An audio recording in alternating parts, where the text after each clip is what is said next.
दिन भर घर में वो कुछ न कुछ पकाती और खाती रहती थी। नागलोक से चोरी चोरी दोनों सास बहू इंसानी बस्ती में आ गई।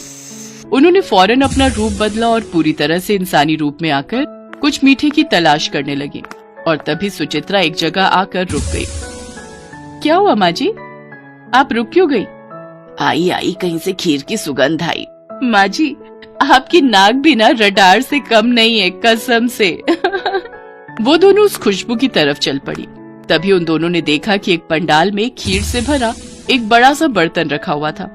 सुचित्रा ने आव देखा न ताव और सीधे हाथ डालकर खीर को चट कर लिया।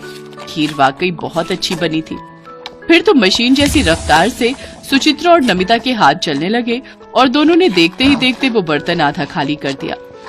थोड़ी देर बाद सुचित्रा ने डकार लेते हुए कहा, मजा आ गया, कितने दिनों बाद। इस खीर का तो भरपूर स्वाद आया मुझे, लेकिन अब और नहीं खा पाऊंगी मैं। चल बहू, अब वापस चलते हैं। नमिता का पेट और मन भी भर चुका था, लेकिन जैसे ही दोनों अपना मुंह पोंछकर वहां से जाने लगी तो ठीक उसी वक्त वहां एक रसोइया आ गया। उस रसोइये की बात सुनते ही दोनों सास बहू के होश उड़ गए। वो वहां से भाग पाती उससे पहले ही गांव के लोगों ने उन्हें पकड़ लिया और फिर दोनों को गांव के पुजारी के सामने लाया गया। तुम लोगों ने माता रानी का प्रसाद खराब कर दिया। हम लोगों ने कितनी मेहनत से और पैसे जुटाकर वो प्रसाद बनाया था। इसको कर्म की सजा तो तुम्हें मिलेगी। मैं तुम्हें श्राप देता हूँ कि अब तुम कुछ भी खाओगी तो तुम्हारे मुंह से खून निकलने लगेगा। जाओ चटोरियों, तुम्हारी यही सजा है। इसके बाद दोनों सास बहू वहाँ से ऐसे भागे कि सीधे अपने घर पर ही आकर रुके। दोनों के चेहरों की हवाइयां उड़ी हुई थी। उन्हें समझ आ गया था कि उनसे बहुत बड़ी गलती हो गई है। एक तो नवरात्र पर उन्होंने माता रानी की पूजा नहीं की और ऊपर से गांव वालों की मेहनत से बनाया गया प्रसाद भी खराब कर दिया। शाम को सुचित्रा ने जैसे ही अपनी दवाई खाई तो उसके मुंह से खून निकलने लगा। नमिता भी उसे देखकर घबरा गई। अब वो दोनों समझ गई थी कि पुजारी जी का श्राप सच हो चुका है। माँ जी, अब तो अंत निश्चित है। अगर कुछ खाएंगे तो मुंह से खून निकलने लगेगा और धीरे धीरे मर जाएंगे, और अगर कुछ नहीं खाएंगे तो भूख से मर जाएंगे।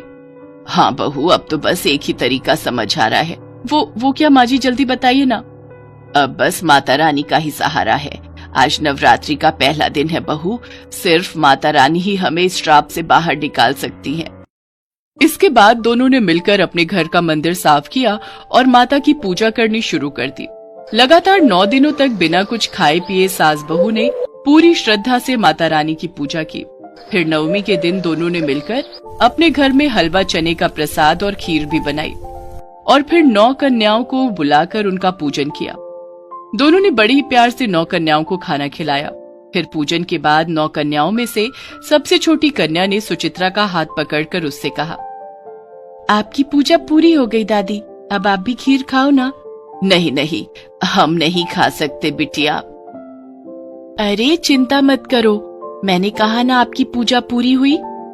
इतना कहते ही उस कन्या ने थोड़ी सी खीर लेकर सुचित्रा को खिलाई और उस खीर को खाने के बाद सुचित्रा के मुंह से खून भी नहीं निकला।